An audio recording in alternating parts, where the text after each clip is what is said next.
My name is Jess Rao. I'm on the fiction faculty at Vermont College of Fine Arts. And it's my great pleasure to introduce two distinguished novelists today, our guest, Richard Russo, and VCFA's president, Tom Greene, who will be up here in a moment. Long before I encountered any of Richard Russo's novels, I first discovered him when I was leafing through an anthology of craft essays in graduate school and came across one titled In Defense of Omniscience. It was an odd title. I hadn't realized omniscience needed to be defended. And so I plunged in, though I myself had little interest in that particular narrative style and didn't know many other writers who were interested in it either. As soon as I began reading, I discovered that my disinterest was precisely the point. Why is it that the default narrative position of an 18th and 19th century novel, the technique of Fielding and Jane Austen and George Eliot and Dickens and Henry James, has now fallen so out of favor that writing students hardly ever consider it an option? Omniscience, Russo writes, is permission to speak and speak with authority we know we don't really have, about a world that in our century, in any century, is too complex to know. Omniscience forces us to pretend we know more than we do, and we're afraid we'll get caught. Rereading these words now, after more than a decade of teaching writing full-time, I think this definition is actually one that encompasses all of fiction, though it's not one we often bring up in the classroom. When we praise authority in the workshop, we're not really praising the writer's ability to evoke the waves of heat rising from the rutted tarmac of the Mogadishu airport. We're praising the skillful lie, the appropriation of names and details for the writer's own private and eccentric purpose. It's good to be reminded once in a while that even the novels we think of as most weighty and solid and permanent, like David Copperfield and Jude the Obscure, or Empire Falls and Nobody's Fool, are still just tissues of half-truths, fabrications, and skillful artifice. One of the great lessons of the 20th century is that innovation can only take you so far. A microwave oven is not a great improvement on a pot and an open flame. A cluster bomb is in no way an improvement on a flintlock musket. Richard Russo would proudly describe himself as a traditional novelist, but let's do a little creative rebranding and call him an artisanal novelist.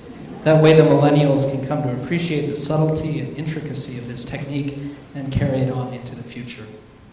Tom Greene, who recently celebrated 5 years of being president of Vermont College of Fine Arts in the dunk tank, is first and foremost a mensch, a person who exudes goodness, sincerity, and unflappable commitment to his work.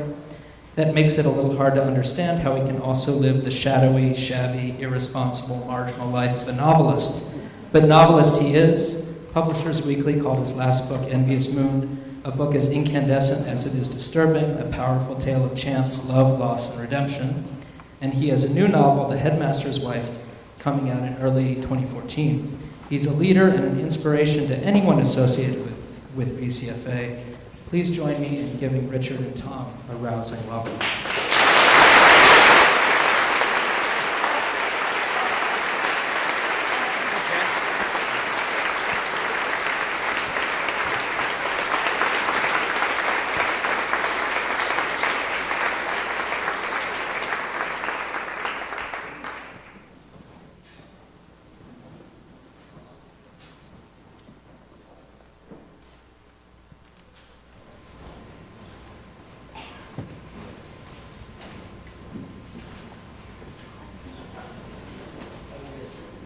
Nope.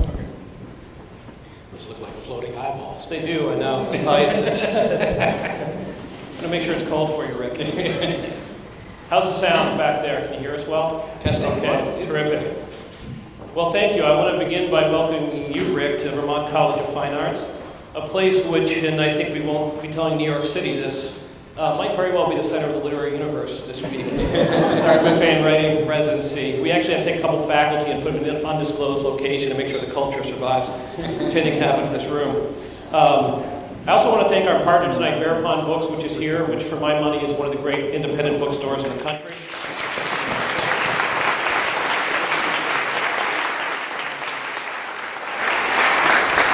They will be selling books after, and Rick will be kind enough to sit and sign books if you buy them, so please do. I want to thank our staff who worked so hard to put this event together. And finally, on behalf of my finance team, I want to thank you, Rick, for graciously agreeing to work tonight for drinks. Yeah. Thank you. So, great to have you here. Yeah, well, wait till you get that barbell on. Yeah, I'm looking forward to that. I want to start tonight as novelists in the term we use in media res, or in the middle of things, and in this case, in the middle of your literary career. Something I've always wanted to know is about the day you found out you won the Pulitzer Prize. I mean, it's got to be Christmas, New Year's, and your birthday all wrapped into one for a novelist. And I'm curious how you found out, what you did the rest of the day, how it changed the way others perceived you, but more importantly, how it changed the way you perceived yourself in the arc of your career and where you were, beyond the realization that you probably had just discovered the first line of your obituary. Yeah. Well, as I'm sure you all know, the Pulitzer is the last of the literary awards to get announced, and it's in many ways it's the most humane because it doesn't announce a short list and then allow you to twist in the wind for a month to find out whether you're going to win.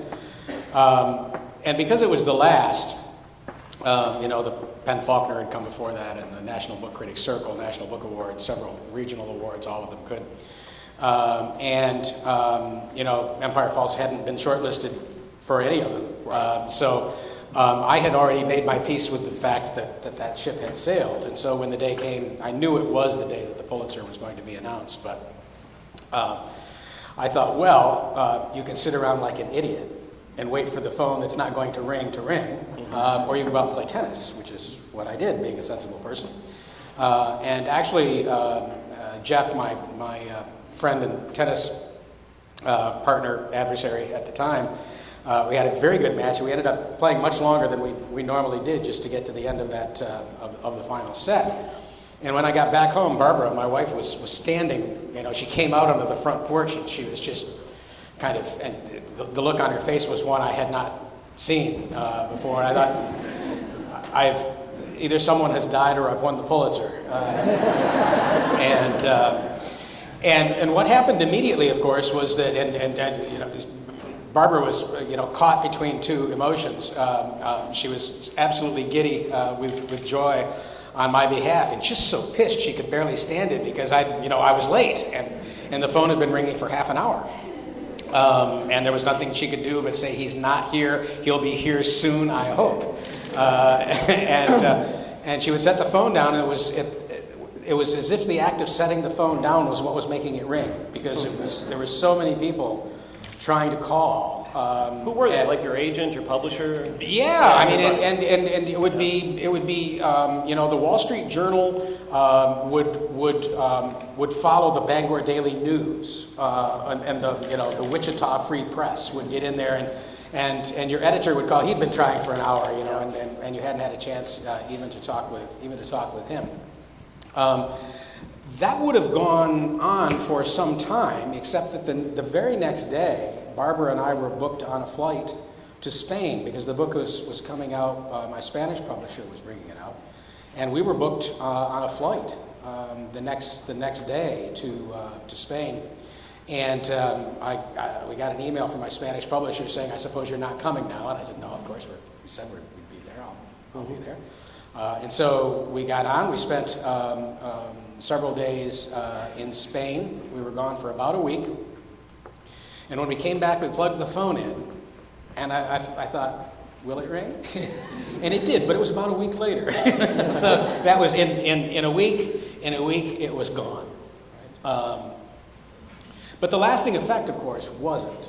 And what I remember, what I still think of most about it is that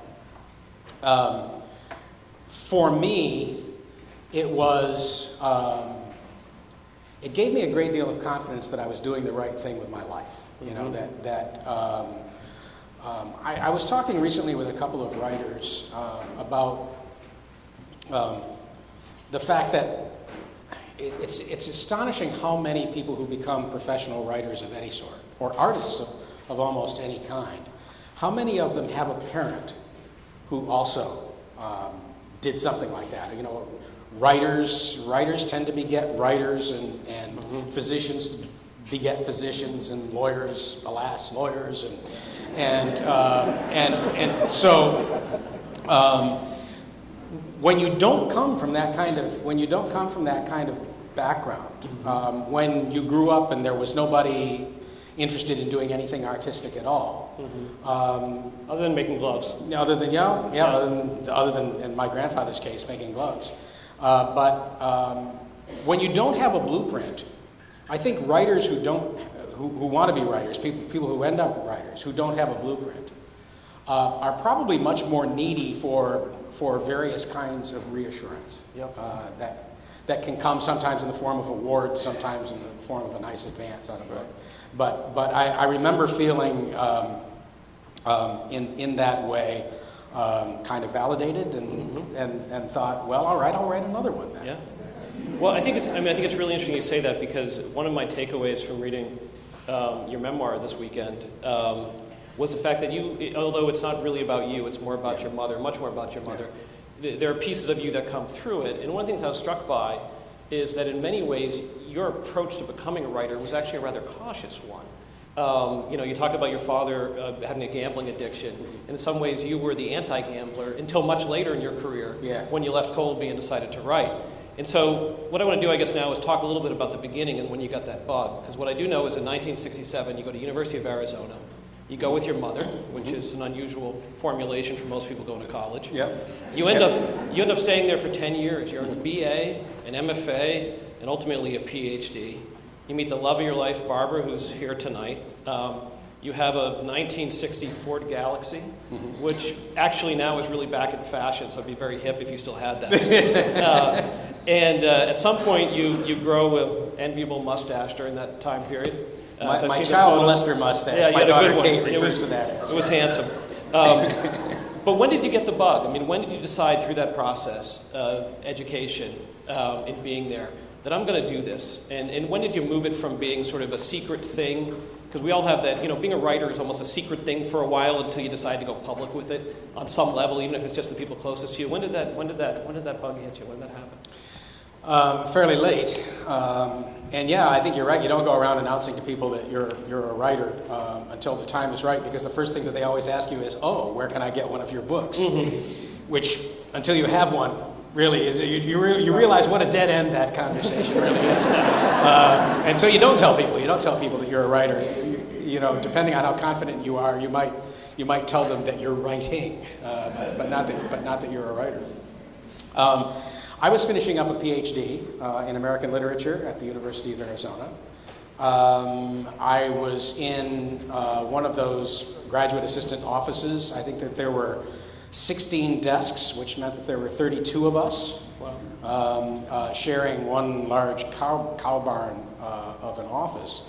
And it seemed to me that everybody that was having fun in the English department, they were all over in creative writing. And that's still true, by the way. That's right. Seems to be, and interestingly, they were the ones who, after a 3-hour seminar, would go out drinking to continue talking about art with a capital A, and of course literature and writing. My literature colleagues were really kind of drudges. They went home and read academic criticism. So I decided to take a lesson or two and wrote my writing for the first year. My friend and mentor Bob Downs told me that every writer has about 1,000 pages of really awful prose in them before they can start writing seriously. And then he looked at what I'd given him, and he said, "In your case, you're an academic, so make that 2,000." But once I started writing, and even when I realized I was writing really badly, for me, as you know, from anybody who's read even around and elsewhere, knows that the obsessive compulsive disorder cuts a wide swath through my family on both sides. My father who did come back from the war, a gambler, and my mother whose life was very circumscribed by her rituals and her obsessions. And I found, for the first time in writing, I found an obsession that wasn't going to kill me.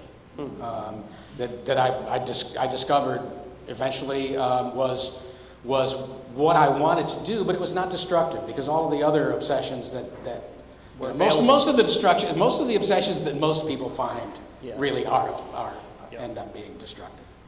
Yeah, so you became a writer. So in 1986, you published Mohawk. This is your first novel.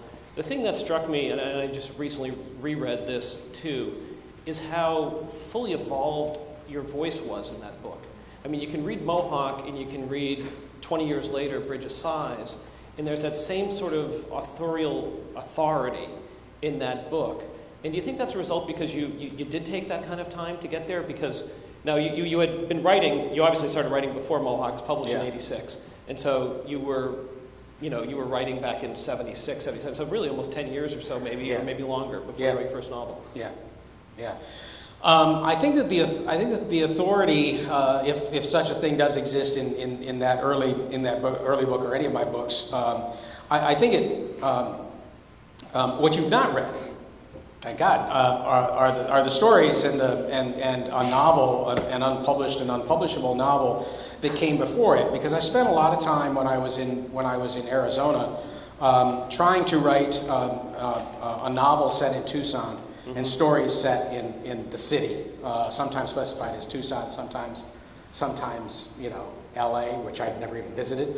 And always a good strategy. Yeah. You definitely don't know.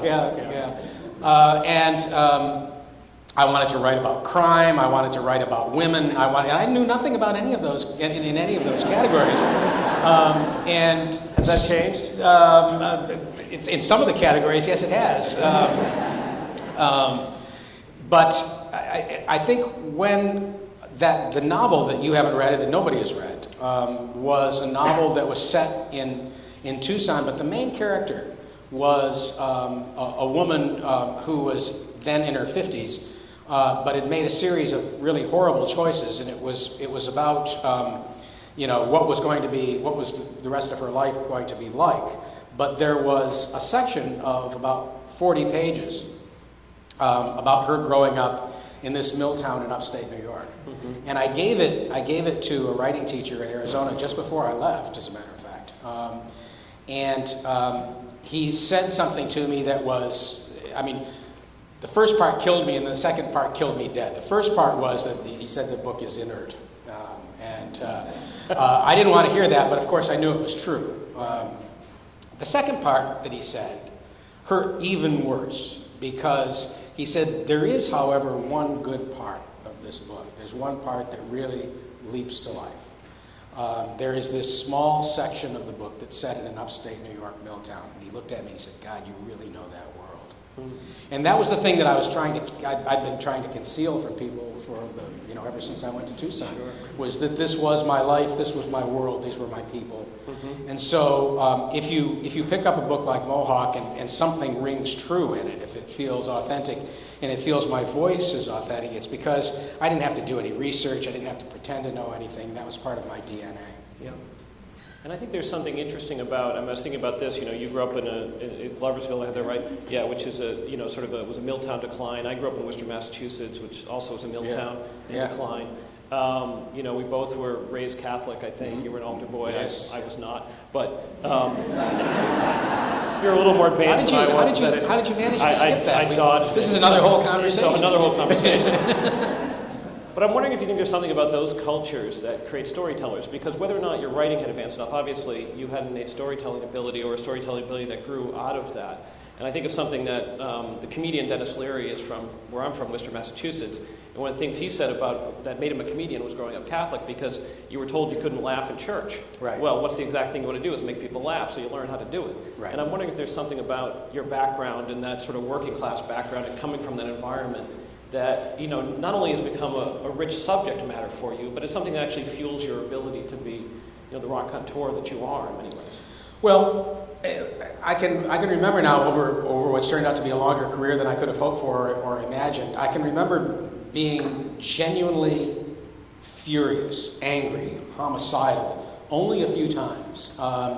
And the time that I remember being most angry was when Siskel and Ebert reviewed the wonderful movie that Robert Benton made of Nobody's Fool. Right. And Gene Siskel I still haven't forgiven him. He's dead. The son of a bitch is dead. I still have not forgiven him for this. But my understanding is he grew up in a fairly privileged background. But he actually had the audacity to say that one of the problems with the movie, as with the novel, was that these low-class working people were so witty. As if wit were a feature, as if wit were something that you could take with your Yale degree somehow. Right. And I read reviews, and I get reviewed well sometimes, and I get reviewed poorly sometimes. And usually the reviews, even the really bad reviews, I manage not to take offense at. But on behalf of the people who taught me, the men that I worked with when I was working road construction with my father all those years, all those summers. These were some of the smartest, wittiest people I ever met. They weren't particularly educated. They weren't readers, but they had me wetting my pants every night. They were so funny, and their humor so often grew out of just how bad things were. Right. So yeah, when that review came out, I just stormed around the house kicking things as a result of that comment. Have you ever written anything to a reviewer you didn't like? You ever done anything like Richard Ford, your fellow Maynard, did, where he shot up Alice Hoffman's book and sent it to her in the mail after she reviewed his? I don't know if Richard's ever met Alice. I know Alice. I wouldn't shoot a book of hers and send it to her. No. Number one, I wouldn't want to, and number two, it just strikes me as unwise. Yeah, that's right. She made more reviews. But I want to talk about process for a minute in your own writing process, and I think it's something of particular interest to our students. We have about 125 students who are probably here tonight. They are aspiring poets, fiction writers, creative nonfiction writers, and I think one of the things we do here well is really teach people not so much how to write, but how to be writers. Mm-hmm. And there's a discipline, there's a focus. Different things, aren't they? They are different things. And so I'm curious how you work. I'm curious what you work on. I mean, you use a computer, you write longhand, how you draft.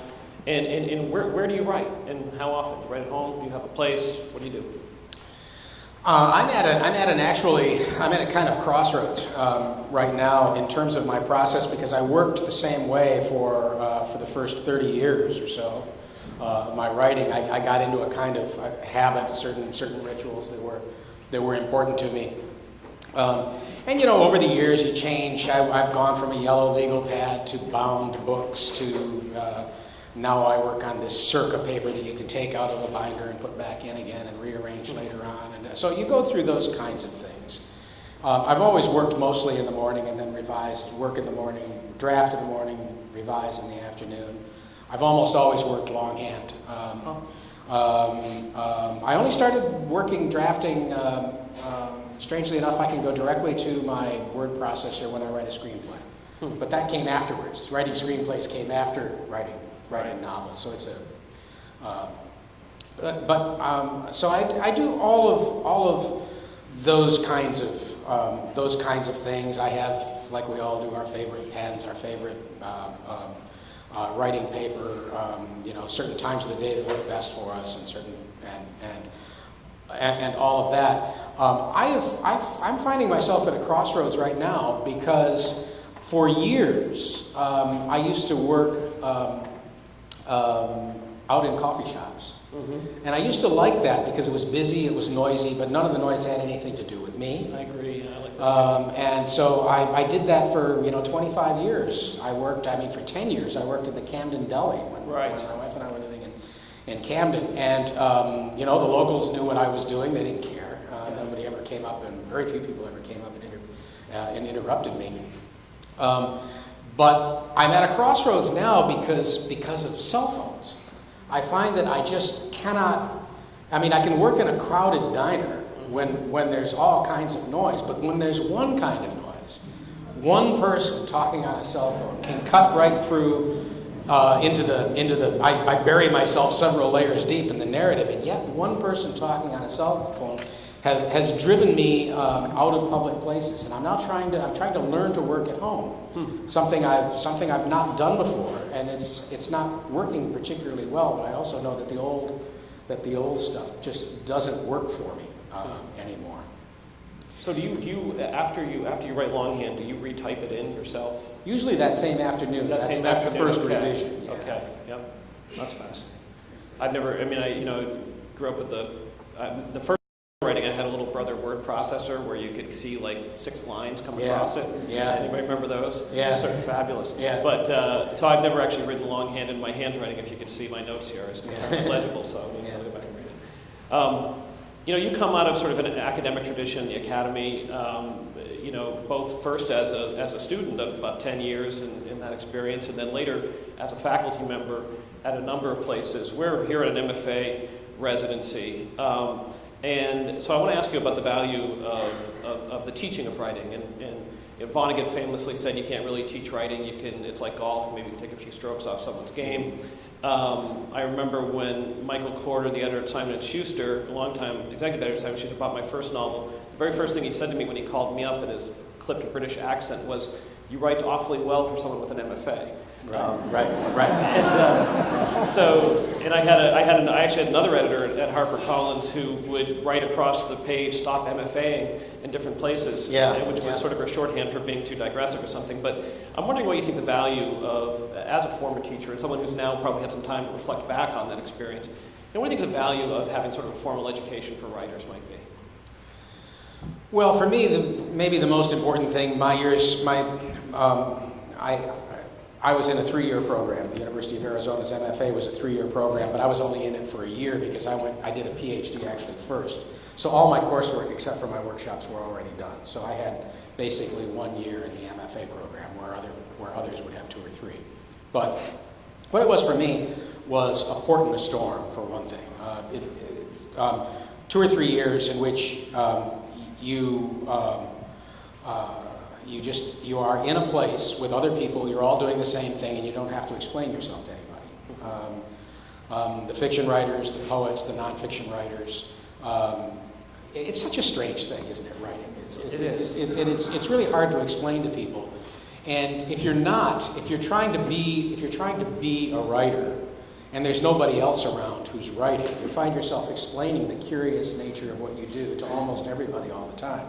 Whereas if you're in an MFA program, you don't have to explain anything to anybody. Everybody knows what you're doing, what you're there for, and you're probably going through a lot of the same things. So there's that sense of community, as I say, a port in the storm that is really good. I think technically, which is what I think Vonnegut was talking about, when people say to me, you can't teach anybody to write, I say, well, it's like saying you can't teach anybody to play the piano. Of course you can.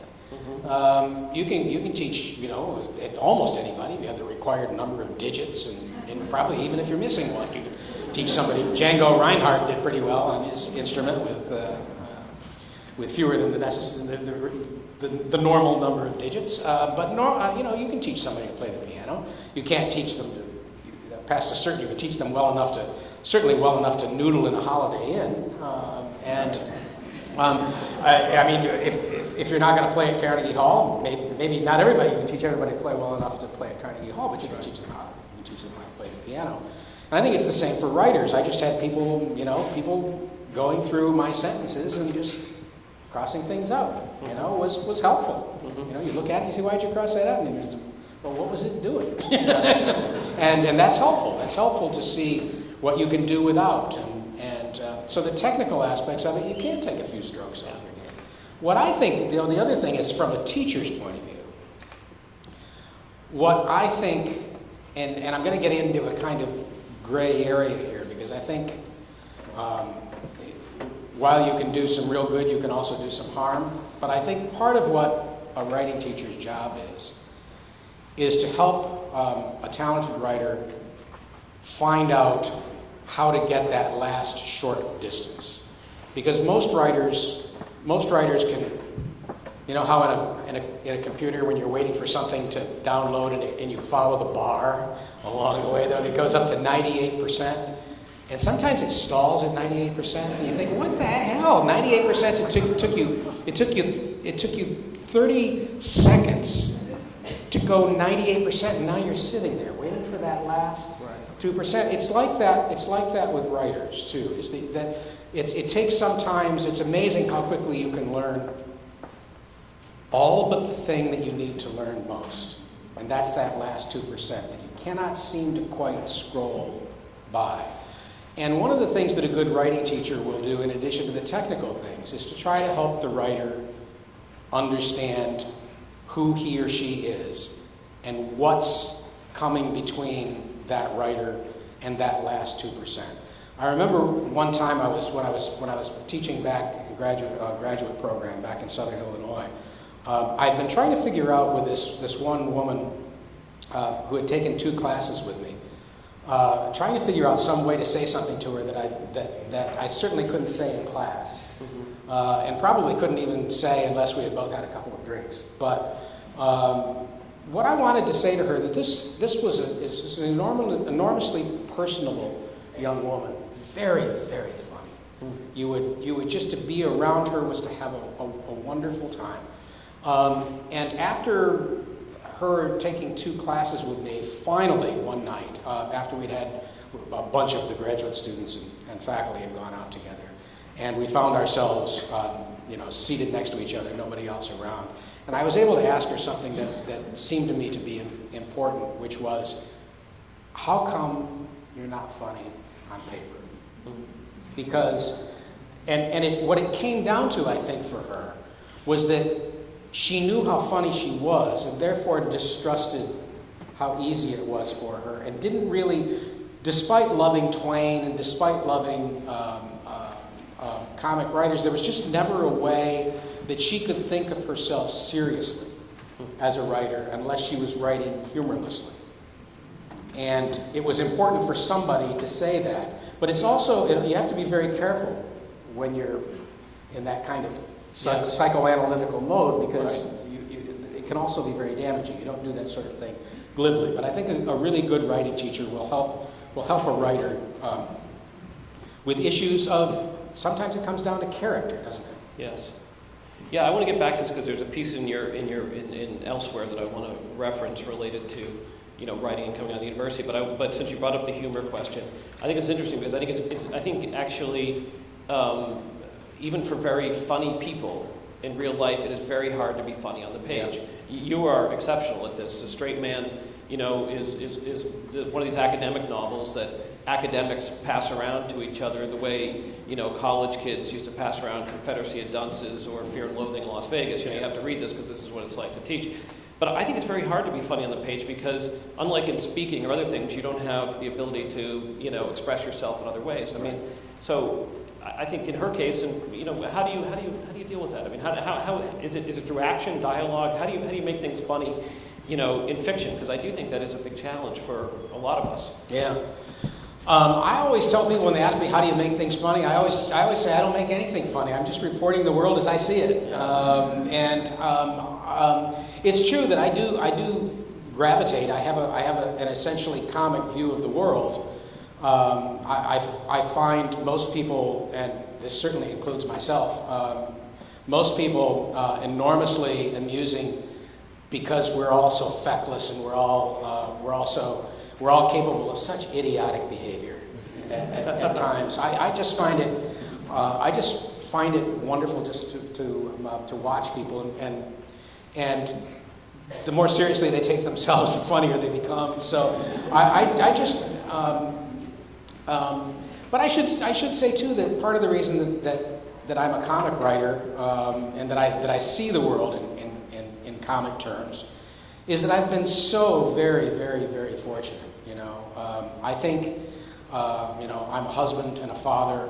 If I'd lost a spouse or lost a child, I don't know what would happen to me. Whether I would be a writer, whether I would view the world in the same terms that I do. But I've been extremely fortunate, and I hope to continue to be fortunate because there's nothing really worse, is there, than a comic writer who turns sour. Yeah. And many of them do. Many of them do, and they become they become not an awful lot of fun to be around, and not an awful lot of fun to be around themselves, I think. Well, you make a point, and this is sort of going back to the previous conversation, and it's in, see if I can find it here. I just want to read you something quickly from your own book, if you don't mind. From, where are my pages here? 156, I've got it marked, okay. And this is really about becoming a writer, and it's becoming, and it's coming out of the university. And you say you can't make a writer without first making a reader, and that's what my mother made me. Moreover, though I'd outgrown her books, they had a hand in shaping the kind of writer I'd eventually become. One who, unlike many university-trained writers, didn't consider plot a dirty word, who paid attention to audience and pacing, and who had little tolerance for literary pretension. I'm very interested in this idea because I think that to the extent that, you know, the academy has a failing in teaching literature and writing, is that a lot of literature really is happening, you know, in major houses in New York and in publications, and the idea of story is sort of critical and important, and oftentimes we have such an intense focus on the trees and not necessarily the forest. Yeah. And I'm interested in hearing your thoughts on that. Well, yeah, what I said in that, which you kindly read, is true. I catch even a whiff of literary pretension, and I am out of there like a shot. We won't name names, but if I see that kind of, if I sense a writer so enamored of his or her own gifts as a writer, so enamored of the beauty of the sentence that the story is stalling. Yeah, as I say, I am out of there like a shot. My mother, a lot of my mother's books that I read when I was 15, 16, 17 were what a writer, who was it they used to refer to, good, bad books. They were well-written books that weren't really about an awful lot, but they were wonderfully paced, beautifully written. I think of, I still, every now and then I'll go back and read a Josephine Tay novel. You know, What's Wrong with the Daughter of Time? That's a damn fine novel. I don't think I'm entirely alone when I say that, you know, I still have a hard time forgiving Graham Greene for making that distinction that he made among his novels between his serious novels and his entertainments, he called them. The Third Man, and entertainment. You're turning your nose up at your own, a writer turning his nose up at a book as fine as The Third Man, kind of passing it off as a mere entertainment. Come on, that's a damn good book. Who wouldn't want to write that book? Right. Whereas at times, the end of the affair does go on a bit, doesn't it? Now, when you're working on your own books, do you spend a lot of time before you ever put pen to paper in your own head, just kind of working out the machinations of what this is ultimately going to look like? And then when you sit down to write, you know, are you an outliner, or do you write to specific plot points? Are you someone who knows what the climax of the book is going to be before you begin it, or are you more of the intuitive school of kind of letting the page dictate what comes next? I've always written books pretty much the same way, and there are probably better ways to write them, but I always write them this way, which is that you write 75 pages, and along about page 75, you write what you realize is the first sentence of the book, and then you go back, and you take that first sentence, and you go back, and you write another 75 pages, at which point a character walks on that you realize had to be there in chapter 1. And so you go back and you put her there in chapter 1, and then you write another 75 pages, and so it becomes a kind of accretion. You're always discovering either the first sentence or the first significant action of the book, or a new character that of course had to be there from the beginning. She just hadn't introduced herself yet. All of these things that are constantly forcing you to go back and address the beginning of the book again. And finally the book does get written, but most of my books have probably 5, 6, 7 starts. As I said, I'd love to be able to know what I was doing right at the beginning. What a gift that would be. But generally, I just kind of feeling my way around in the dark, trying to figure out the size of the room, what to avoid, the furniture that's sitting there that needs to be avoided, and the architecture takes shape. Yeah. I just have a couple more questions, and then I want to have the opportunity to turn it over to the audience, I'm sure, who has more things to ask you of interest than I do. But I did want to ask you, I want to ask you two things. First off, and Jess alluded to this in its introduction, but I think your work has a very terrific 19th century sensibility. You write in some ways big old-fashioned novels. Another time when I was honored to introduce you, I compared you to being our contemporary Dickens.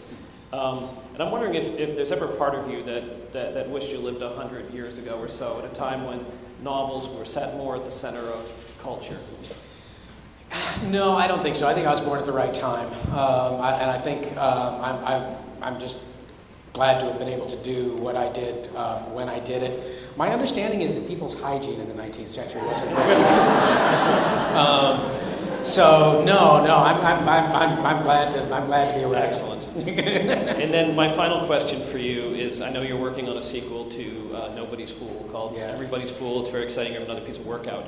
There seems to be this trend lately, though, or new, and maybe it's just a function of people living longer or partying less or something. But writers are retiring, which I guess makes some sense. But Philip Roth announced his retirement, which actually means, and then Alice Munro just last week announced. I mean, you're a very young man. We all know this, but is that something that you see in your future, or are you just going to keep plugging until there's nothing left to plug? I think I'm just going to get slower and slower. But I hope not to stop entirely. I'm going to be 64 here in a couple of weeks. I don't have the energy that I had as a younger man.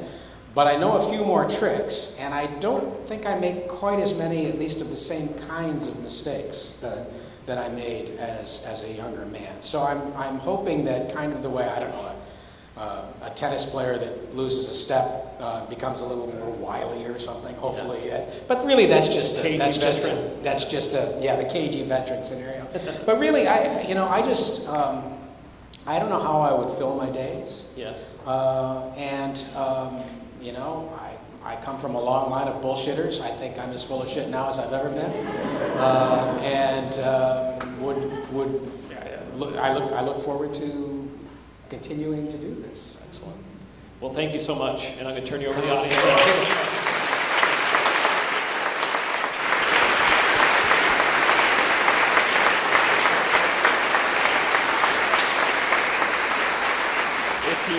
If you have a question for Rick, raise your hand, and Lynn Chamberlain is here with a microphone. She will bring it over to you.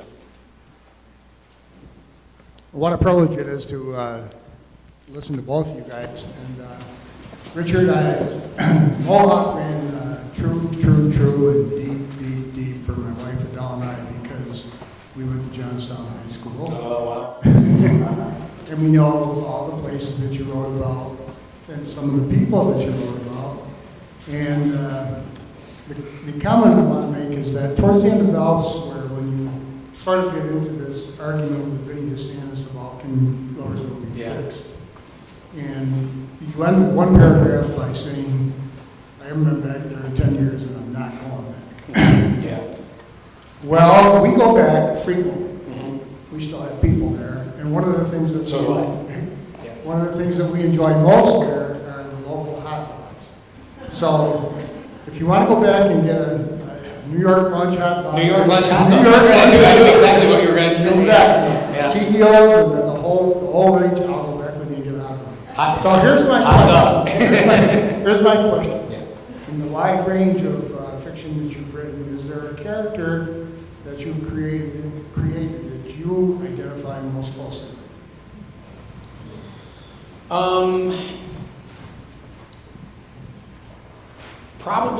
Probably. Well, let me say that there are Miles Roby has I have a real affinity for Miles because of his absolute devotion to his daughter. I'm lucky enough to have two wonderful, beautiful daughters. They're young women now. They embody everything that I couldn't have hoped for, really. And that book was born, Empire Falls was born out of complete and utter dread that something could happen to him. So Miles, in his rambling way throughout that, and people have come up to me and said they want to just take Miles and just shake him. And women in particular seem to have that feeling about him. But I just have a real. I think I know him and know his fears. In a strange way, in my novel Bridge of Sighs, Lucy and Robert Noonan are two halves of myself, and people have always said which are you in that novel, because in a way, the artist who goes off and leaves his hometown and never goes back, in a way people say that must be Robert Noonan, must be a lot like you. But actually I feel every bit as much an affinity for Lucy, who never leaves. He's the boy who never leaves. He's going to be the last one out, turn out the lights. And I feel in that book that those two aspects of myself, in those two very different characters, are my own kind of schizoid. And in the way that you just pointed out, and elsewhere I pointed out that I haven't been back in 10 years and I'm not going back, there's another part of me that never left.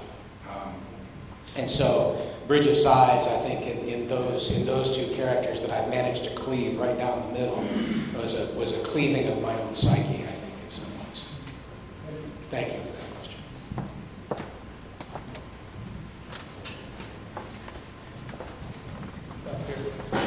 Hi. Hi. Way back here, Yeah. late and short. Can only barely see you. I'm curious about your discussion of 98% and how you distinguish the difference between 98 and 100. Can you do that yourself, for yourself, or do you constantly need somebody else to kick you in the butt and tell you you haven't got there? Well, I think most people will get there. That between that, waiting for that last 2% to come in. I think a good writing teacher can sometimes ask you. A good writing teacher probably can never give you the answer, but he or she might be able to ask the right question that the writer then is forced to answer. My sense of these things always is that, especially when it comes down to character, if there's something holding you back that resides not in your skill set or in your talent or in your education or in your reading or any of those external things, if it resides deep in your character, that means that it's going to be the hardest to get out, simply because, we fool other people all the time, but we also fool ourselves. And if you fool yourself consistently enough over a long enough period of time, whatever it is that you need to realize about yourself is hidden down there pretty deep.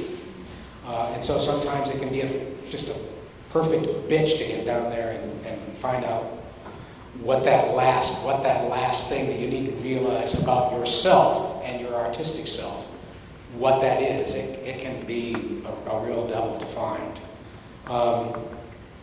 I wish I could say that everybody who keeps at it will find it. I don't think that's true. I think that there are some people, and I've known some people who there is some sort of character issue coming between them and being able to write up to their talent. And unfortunately, some people, that bar stays at 98% right there, and you can't reach it. It's not very hopeful. I'm sorry to give you.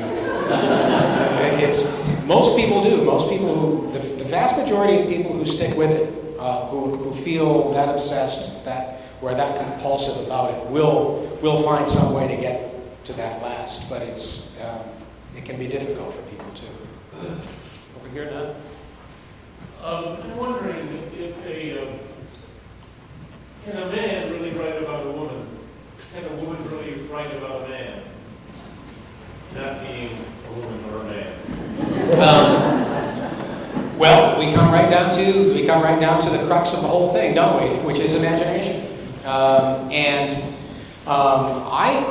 I find, I mean, we're talking now. We're talking about not just can a man write from the point of view of a woman, or a woman from the point of view of a man. We're also talking about can you write about a black character without being black. We're also talking about can you write about an elderly character when you're 17. What you're talking about is writing beyond experience. I think if the answer that you have, if you ask that question, you might already have a kind of answer in mind, in the back of your mind. But I think if the answer to that question is no, God help us all.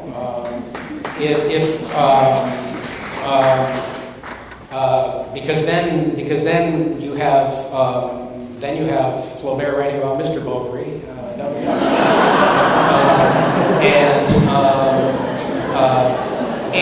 And also you're just kind of indicting the imagination kind of across the board, and saying, you know, if you haven't lived it yourself, if you haven't lived within that skin, then you're probably not going to do it very well. And the corollary of that is maybe you don't even have a right to, because every now and then you'll have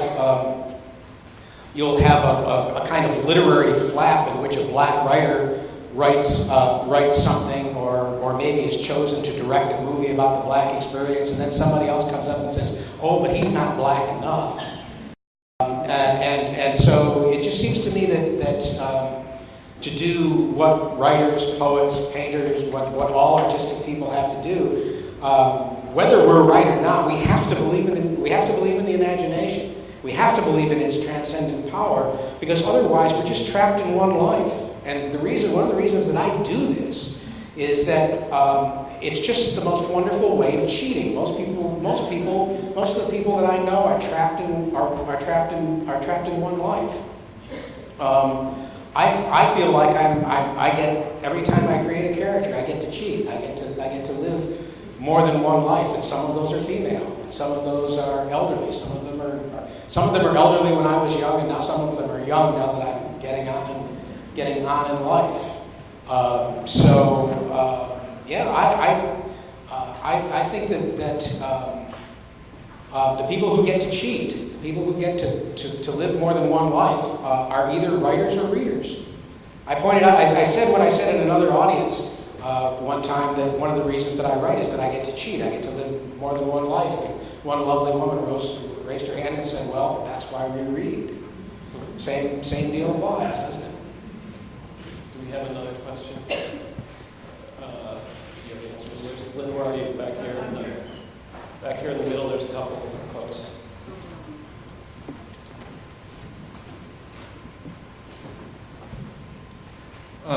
Going back to the writing process, when do you feel comfortable sharing something with other people?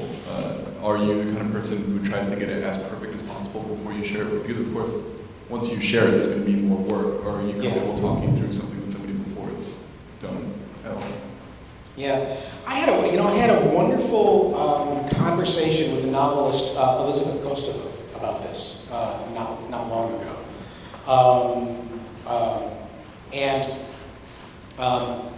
I mentioned to her that over now what's turned out to be a fairly long career, I've always worked pretty much the same way, which is that I work for as long as I can without showing my work to anybody. And not in the beginning, but now, Barbara, my wife, is my first reader. And I will give something to her, and after she's reacted to it, she's a very generous reader, but a very good reader too.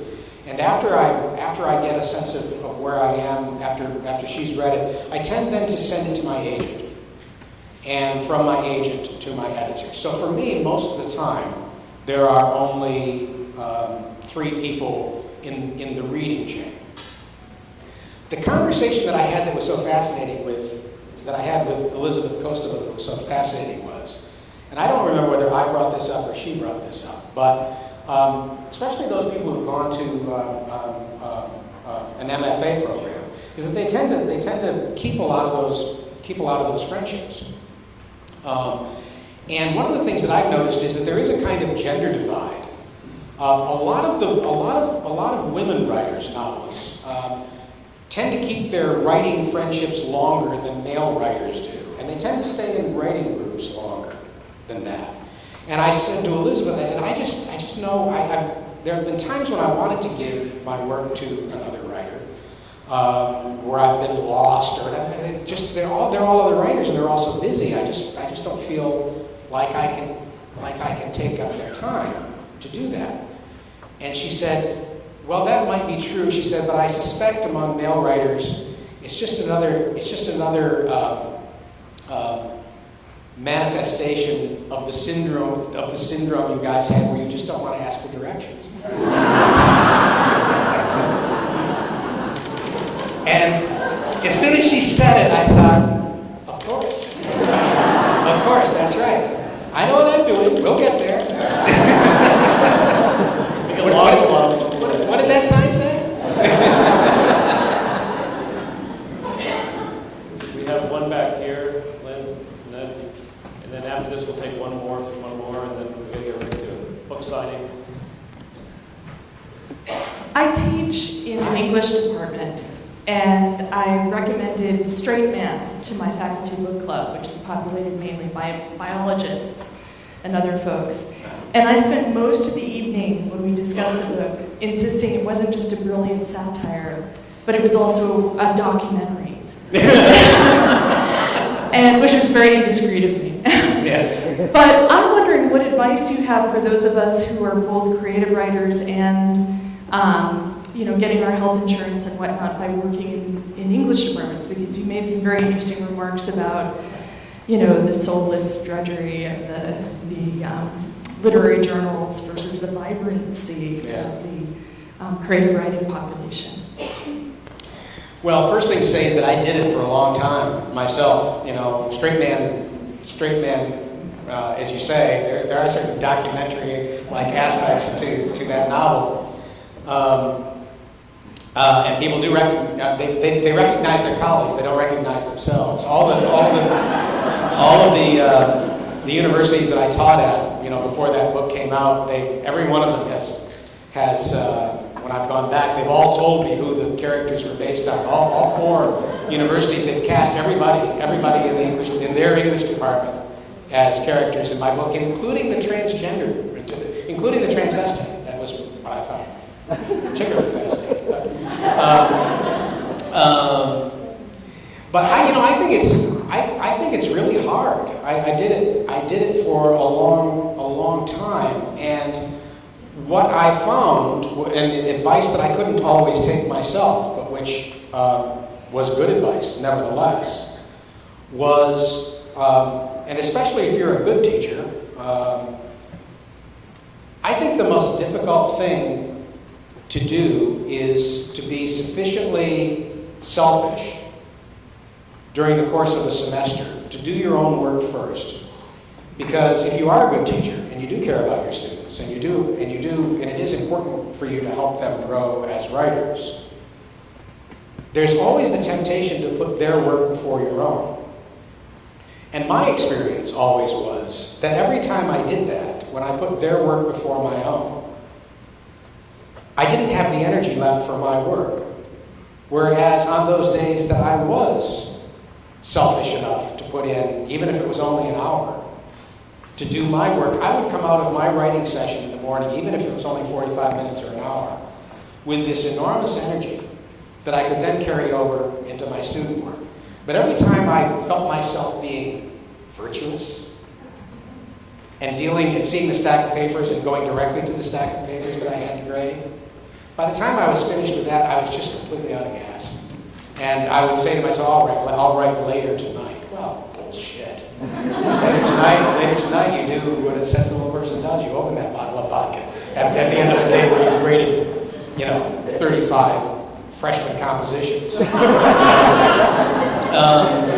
So no, it was hard won, and usually I could take that advice in the fall semester right about Thanksgiving, and then in the spring semester until spring break or a little after spring break, and then suddenly the semester just comes crashing down on you, and there aren't enough hours in the day, you just have to do it, but then there are 4 weeks left, and you somehow get through them, and then you have a period of time when you have only your own work for a month or so. I wish I had more practical advice for you, but I know how hard it is to divide your time that way, and to stay excited about the thing that excites you most. I think we'll take one more over here. This young woman here in the front has had her hand up for quite a while.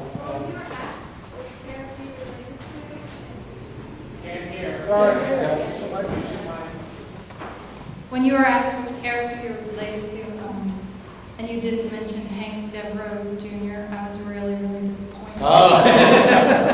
My question is still about that same novel. My favorite line that you've ever written was uttered by Orshi, who says, "My students are not permitted to write." Yeah. Do you have any sentences like that? Like that sentence lives for me, that you've written for yourself, that you come back to and you think, oh no, this is great. Well, first of all, to go back to William Henry Devereaux Jr., thank you, by the way, for that lovely comment. Hank is in some ways the character who is farthest from myself, although I adore his sense of chaos. Hank's the kind of guy that if there's no trouble brewing, he will find a way. And I loved that about him. I loved the way that from the first moment when he gets gigged by the poet in the nose, I was completely enamored. I was completely enamored of him, but that was because he was based on a very good friend of mine who had that same spirit of chaos and who managed, even in the middle of English department meetings, to have a wonderful time. I don't know how he did it. But so I just so loved him and so admired him. And it was just a wonderful vacation to be him for about a year or two that it took me to write that book. In terms of individual sentences that I go back to, every now and then I'll find, usually it's a sentence that I'm, where there's something simple that I'm trying to get at for this particular character, and and I turn sentences around back and forth and every which way, and usually there's something simple that a character is trying to tell me, and so sometimes the sentences that I'm most proud of are very, very simple sentences where I've been writing around something for a long time, and they wouldn't stand out to a reader at all. But somehow or other, I've suddenly, whatever this character has been trying to convey to me for a long time, and I've been writing around or writing lots of words, and I'll suddenly find that short sentence, that right word that expresses, usually for this character, it's expressing some kind of longing, a wish, something like that I've been having trouble articulating. And when I find it, it's just the most glorious thing. And I have some sentences, and I'll go back to every now and then to remind myself that usually complexity is not the problem. It's simplicity. This character is trying to tell me something simple, and I'm doing my best to make it complicated. Well, I want to thank all of you for coming out. Rick is going to be signing books back at the table over here. Please support our independent bookstore. Pick up a novel you'd be happy to bring home with a signature on it. And thank you so much for coming out. Thank you.